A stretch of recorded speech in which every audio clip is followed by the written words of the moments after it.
ಚಲೋ ಆತ್ರಿ. ನಮಸ್ಕಾರ ಬಂಧುಗಳೇ. ಇವತ್ತಿನ ಲೈವ್ ಮಾಡ್ಬೇಕಾದ್ರೆ ಕಾರಣ ಇಷ್ಟೇ. ನಾವು ಇವತ್ತು ಬಾಗಲಕೋಟೆಯ ತಹಸೀಲ್ದಾರ್ ಆಫೀಸ್ನಲ್ಲಿ ಇದ್ದೀವಿ.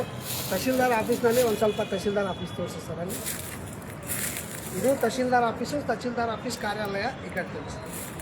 ಇದು ತಹಸೀಲ್ದಾರ್ ಆಫೀಸು, ತಹಸೀಲ್ದಾರ್ ಆಫೀಸಿನ ಕಾರ್ಯಾಲಯ. ಕಾರ್ಯಾಲಯದಲ್ಲಿ ಸಾರ್ವಜನಿಕರಿಗೆ ಅನುಕೂಲ ಆಗಲಿ ಅಂತ ಹೇಳಿ ಇಲ್ಲಿ ನೋಡ್ಬೋದು ಉಪವಿಭಾಗಾಧಿಕಾರಿಗಳ ಕಾರ್ಯಾಲಯ. ಮಾನ್ಯ ಶ್ರೀ ಎಸ್.ವೈ. ಮೇಟಿ ವಿಧಾನಸಭಾ ಸದಸ್ಯರು ಬಾಗಲಕೋಟೆ 2021-2022ನೇ ಸಾಲಿನ ಕರ್ನಾಟಕ ಶಾಸಕರ ಸ್ಥಳೀಯ ಪ್ರದೇಶಾಭಿವೃದ್ಧಿ ಯೋಜನೆ ಅಡಿಯಲ್ಲಿ ಮಂಜೂರಾದ ಬಾಗಲಕೋಟೆ ತಾಲೂಕಿನ ನವನಗರ ಪಟ್ಟಣದ ಸೆಕ್ಟರ್ ನಂಬರ್ 22ರಲ್ಲಿ ತಹಸೀಲ್ದಾರ್ ಕಚೇರಿ ಹತ್ತಿರ ಸಾರ್ವಜನಿಕ ಗ್ರಂಥಾಲಯ ಮತ್ತು ವಾಚನಾಲಯಕ್ಕೆ ಸಾರ್ವಜನಿಕ ಶೌಚಾಲಯ ನಿರ್ಮಾಣ ಕಾಮಗಾರಿ ಮೊತ್ತ ಹಾಕಿದ್ದಾರೆ 8,40,000 ನಿರ್ಮಾಣ ಸಂಸ್ಥೆ ನಿರ್ಮಿತ ಕೇಂದ್ರ ಬಾಗಲಕೋಟೆ. ಓಕೆ ಸರಿ. 2021-2022ನೇ ಸಾಲಿನಲ್ಲಿ ಇದು ರೆಡಿ ಆದಂಥದ್ದು ಈ ಕಾಮಗಾರಿಕೆಯನ್ನು ನೀವು ನೋಡ್ಬೋದು.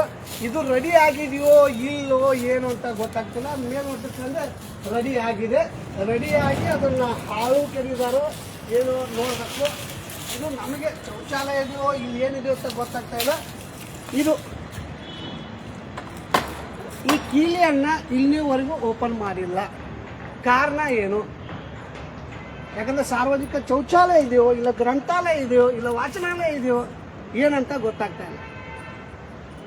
ಈಗ ಅದನ್ನು ನಮ್ಮ SC/ST ಅಧ್ಯಕ್ಷರಾದಂಥ ಯಮನೂರಿ ಅವರು ಮತ್ತು ಮಲ್ಲು ಕಡೆಮಣಿ ಅವರು ನಾವೆಲ್ಲರೂ ಪ್ರತಿ ಸಲ ತಹಸೀಲ್ದಾರ್ ಆಫೀಸಿಗೆ ಬಂದಾಗ ನಾವು ಇದ್ರ ಬಗ್ಗೆ ನಾವು ಗಮನ ಹರಿಸಿದ್ದಿಲ್ಲ. ಸಾರ್ವಜನಿಕರು ನಮಗೆ ಹೇಳಿದರು, ಸರ್ ಅಲ್ಲೊಂದು ಕಟ್ಟಡ ಆಗಿದೆ, ಆ ಕಟ್ಟಡ ಏನು ಎಂತ ಅಂತ ಗೊತ್ತಿಲ್ಲ, ಆ ಕಟ್ಟಡ ಬಗ್ಗೆ ನಮಗಿದ್ದಿಲ್ಲ ಅಂತ ಅಂದಾಗ ನಾನು ಬಂದು ಈ ವಿಡಿಯೋನ ಮಾಡ್ತಾಯಿದ್ದೀನಿ. ಇದು ಏನಿದೆ ಅಂತ ಗೊತ್ತಿಲ್ಲ. ನಾನು ಮೇಲ್ನೋಟಿಗೆ ಮತ್ತೊಮ್ಮೆ ಹೇಳ್ತೀನಿ, ಇದು ಶೌಚಾಲಯ ಇಲ್ಲಿ ಬರೆದಿದೆ, ಸಾರ್ವಜನಿಕ ಶೌಚಾಲಯ ನಿರ್ಮಾಣ ಕಾಮಗಾರಿ ಅಂತ ಬರೆದಿದ್ದಾರೆ. ಇಲ್ಲಿ ಇದು ಮುಂದಿದೆ ಆಯಿತು ಮತ್ತು ಹಿಂದೆ ಈ ಕಡೆ ಹೋಗೋದು. ಈ ಕಾಮಗಾರಿಗೆ 8,40,000 ರೂಪಾಯಿಗಳು ಆಗಿದೆ ಅಂತೆ. ನೀವು ನೋಡ್ಬೋದು 8 ಲಕ್ಷ ಈ ಒಂದು ಕಟ್ಟಡ. ಇದು ನೋಡ್ಬೋದು, ಇದು ಇಷ್ಟು 8 ಲಕ್ಷ ಖರ್ಚು ಮಾಡಿದ್ದಾರೆ. 8,40,000 ಶೌಚಾಲಯ ಅಂತ ಹೇಳ್ತಾ ಇದ್ದಾರೆ ಅವರು.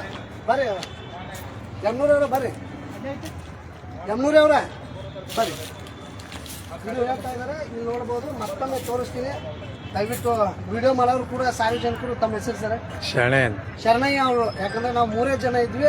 ಅವರು ಕೂಡ ಇಲ್ಲ ಸರ್ ಇಂಥ ಒಳ್ಳೆ ಕೆಲಸಕ್ಕೆ ನಾನು ಸಾಥ್ ಕೊಡ್ತೀನಿ ಅಂತ ಹೇಳಿ ವಿಡಿಯೋ ಮಾಡ್ತಾ ಇದ್ದಾರೆ. ಧನ್ಯವಾದಗಳು ಶರಣಯ್ಯ ಅವರೇ. ಬರ್ರಿ ಈ ಕಡೆ ತೋರಿಸ್ತೀನಿ. ನಮ್ಮ ಹೆಸರು ತಗೋಬಿಡ್ರಪ್ಪ, ಮತ್ತೇನು ತೊಂದರೆ ಆಗ್ಬಾರ್ದು. ನೀವು ನೋಡ್ಬೋದು, ಇದು ಕಟ್ಟಡ ಇನ್ನೂ ಕೂಡ ಓಪನ್ ಆಗಿಲ್ಲ. ಇನ್ನೂ ಕೂಡ ಇದೆ. ಬರ್ರಿ ಇದು ನೋಡಿ. ನಾನು ಯಾಕೆ ಈ ವಿಡಿಯೋನ ತೋರಿಸ್ತಾ ಇದ್ದೀನಿ ಅಂದರೆ ನೋಡಿ, ಶೌಚಾಲಯನೇ ಇದೆ ಅನಿಸುತ್ತೆ. ಆ ಕಡೆ ಲೇಡೀಸು, ಈ ಕಡೆ ಜೆಂಟ್ಸು ಇರ್ಬೋದು, ಏನೋ ಗೊತ್ತಿಲ್ಲ. ಬಟ್ 2021-2022ರಲ್ಲಿ ಸ್ಯಾಂಕ್ಷನ್ ಆದಂಥ ಈ ಶೌಚಾಲಯ ಇನ್ನೂವರೆಗೂ ಓಪನ್ ಮಾಡಿಲ್ಲ. ಸಾರ್ವಜನಿಕ ಆಗಿರುವಂಥ ಶೌಚಾಲಯ. ತಹಸೀಲ್ದಾರ್ ಆಫೀಸ್ಗೆ ಯಾರಾದರೂ ಬಂದರೆ ಸಾರ್ವಜನಿಕರ ಮೂಲಭೂತ ಅಗತ್ಯಗಳು ಶೌಚಾಲಯ ಬೇಕು, ಕುಡಿಯುವ ನೀರಿನ ವ್ಯವಸ್ಥೆ ಬೇಕು, ಮತ್ತು ಚೇರ್ ಅದು ಇರಬೇಕು. ಅದನ್ನೆಲ್ಲ ಮಾಡ್ತಾಯಿದ್ರೆ ಈ ಶೌಚಾಲಯ ನಿರ್ಮಾಣ ಮಾಡಿದ್ದಾರೆ. ಅದು ಕೂಡ 2021-2022ರಲ್ಲಿ ನಿರ್ಮಾಣ ಮಾಡಿದೆ ಅಂತ ಹೇಳ್ಬಿಟ್ಟು ಹೇಳಿದ್ದಾರೆ.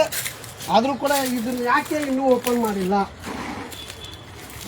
ಇದನ್ನು ಓಪನ್ ಯಾಕೆ ಮಾಡಿಲ್ಲ ಅಂತ ನಾವು ಕರ್ನಾಟಕ ರಾಷ್ಟ್ರ ಸಮಿತಿ ಪಕ್ಷಕ್ಕೆ ಅನೇಕ ಜನ ನಮಗೆ ದೂರನ್ನು ಕೊಟ್ಟರು. ದೂರನ್ನು ಕೊಟ್ಟ ತಕ್ಷಣ ನಾವು ನೇರವಾಗಿ ಇವತ್ತು ನನ್ನ ಕೆಲಸ ಮುಗಿಸೋದು ನಾನು ಇಲ್ಲಿ ಬಂದಾಗ ನಾನು ನೋಡಿದೆ ಈ ಥರ ಯಾಕೆ ಏನು ಅಂತ. ನೇರವಾಗಿ ನಾನು ತಹಸೀಲ್ದಾರ್ ಅವರು ಇದ್ದರೆ ಅವ್ರಿಗೆ ಹೋಗಿ ಕೇಳ್ತಿದ್ವಿ. ಇವತ್ತು ತಹಸೀಲ್ದಾರ್ ಅವರು ಇಲ್ಲ, ಏನೋ ಹೊರಗಡೆ ಹೋಗಿದ್ದಾರಂತೆ.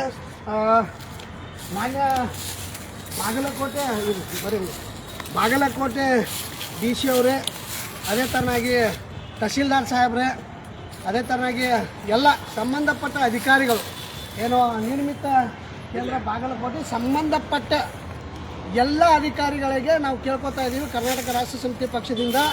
ನೀವು ಏನು 2021-2022ನೇ ಸಾಲಿನಲ್ಲಿ ಈ ಶೌಚಾಲಯನ ನಿರ್ಮಾಣ ಮಾಡಿದ್ದೀವಿ ಅಂತ ಇಲ್ಲಿ ಬೋರ್ಡನ್ನು ಹಾಕಿದ್ದೀರಾ. 8,40,000 ಖರ್ಚು ಮಾಡಿದೆ ಅಂತ ಹೇಳಿದ್ರೆ ಯಾಕೆ 2022ರಿಂದ ಈ ಬಾಗಿಲನ್ನು ಓಪನ್ ಮಾಡಿಲ್ಲ? ಸಾರ್ವಜನಿಕರಿಗೆ ಅನುಕೂಲ ಆಗಲಿ ಅಂತ ಶೌಚಾಲಯ ಮಾಡಿದ್ದು ಇಲ್ಲಿವರೆಗೂ ಯಾಕೆ ನೀವು ಮಾಡಿಲ್ಲ? ದಯವಿಟ್ಟು ಕರ್ನಾಟಕ ರಾಷ್ಟ್ರ ಸಮಿತಿ ಪಕ್ಷ ಇದ್ರ ಬಗ್ಗೆ ನಾವು ನಿರಂತರವಾಗಿ ಕೇಳ್ತಾನೆ ಇರ್ತೀವಿ. ನಾನು ಮೊನ್ನೆ ಬಂದಾಗ ಕೂಡ ಅವ್ರಿಗೆ ಕೇಳಿದ್ದೆ. ಇವತ್ತು ವಿಡಿಯೋ ಮಾಡ್ಬೇಕಾದ್ರೆ ನನಗೆ ಒಬ್ಬರು ನನಗೆ ಫೋಟೋ ಕಳಿಸಿದ್ರು. ಕಳಿಸಿದ ತಕ್ಷಣ ನಾನು ಅದನ್ನು ಹುಡುಕಾಡ್ಕೊಂಡು ಬಂದಿದ್ದನ್ನು ನೋಡಿದಾಗ ಇನ್ನೂ ಬಂದಿದೆ.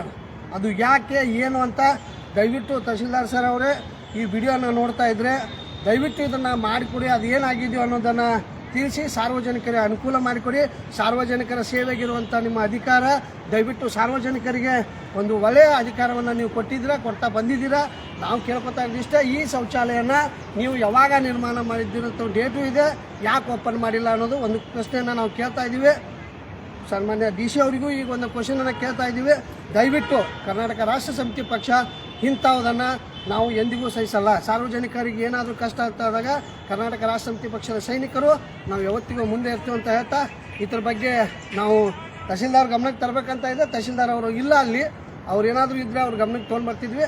ಇದೇನಿದೆಯೋ ಇದನ್ನು ಶೀಘ್ರವೇ ಓಪನ್ ಮಾಡಿಸ್ಬೇಕು. ಏನಿದೆಯೋ ಅನ್ನೋದ್ರ ಬಗ್ಗೆ ನಾವು ಹೇಳಬೇಕು. ಇಲ್ಲ ಇವತ್ತಿಲ್ಲ ಅಂದರೂ ನಾಳೆ ಆದರೂ ಬಂದು ನಿಮಗೆ ನಾವು ವಿಚಾರಿಸ್ತೀವಿ. ದಯವಿಟ್ಟು ಇದ್ರ ಬಗ್ಗೆ ಇದು ಮಾಡಿ. ವಿಡಿಯೋನ ನೋಡ್ತಾ ಇರುವಂಥವ್ರು ಕರ್ನಾಟಕ ರಾಷ್ಟ್ರ ಸಮಿತಿ ಪಕ್ಷಕ್ಕೆ ಸಪೋರ್ಟ್ ಮಾಡಿ. ಅದೇ ಥರನಾಗಿ ಯಾವುದೇ ನಿಮಗೆ ತೊಂದರೆ ಇದ್ದರೂ ಕರ್ನಾಟಕ ರಾಷ್ಟ್ರ ಸಮಿತಿ ಪಕ್ಷಕ್ಕೆ, ಅದು ಭ್ರಷ್ಟ ಅಧಿಕಾರಿಗಳು, ಲಂಚಕೋರರು, ಲೂಟಿಕೋರರು ಈ ಥರ ಇರ್ತಾರೆ ಕೆಲವೊಂದು ಜನ, ಅವರು ಅಂಥವ್ರ ಬಗ್ಗೆ ಏನಾದರೂ ಇದ್ದರೆ ದಯವಿಟ್ಟು ಕರ್ನಾಟಕ ರಾಷ್ಟ್ರ ಸಮಿತಿ ಪಕ್ಷಕ್ಕೆ ಬನ್ನಿ. ಕರ್ನಾಟಕ ರಾಷ್ಟ್ರ ಪಕ್ಷದ ಸೈನಿಕರಾಗಿ ದಯವಿಟ್ಟು ನಮಗೆ ಸಪೋರ್ಟ್ ಮಾಡಿ. ಅದೇ ಥರನಾಗಿ ಈ ವಿಡಿಯೋ ನೋಡ್ತಾ ಇದ್ರೆ ಹೆಚ್ಚಾಗಿ ಶೇರ್ ಮಾಡಿ. ನಿಮ್ಗೆ ಏನು ಅನಿಸಿದೆಯೋ ಅನಿಸಿಕೆಯನ್ನು ಕಮೆಂಟಲ್ಲಿ ಹಾಕಿ ಅಂತ ಹೇಳ್ತಾ ಎಲ್ರಿಗೂ ನಮಸ್ಕಾರ.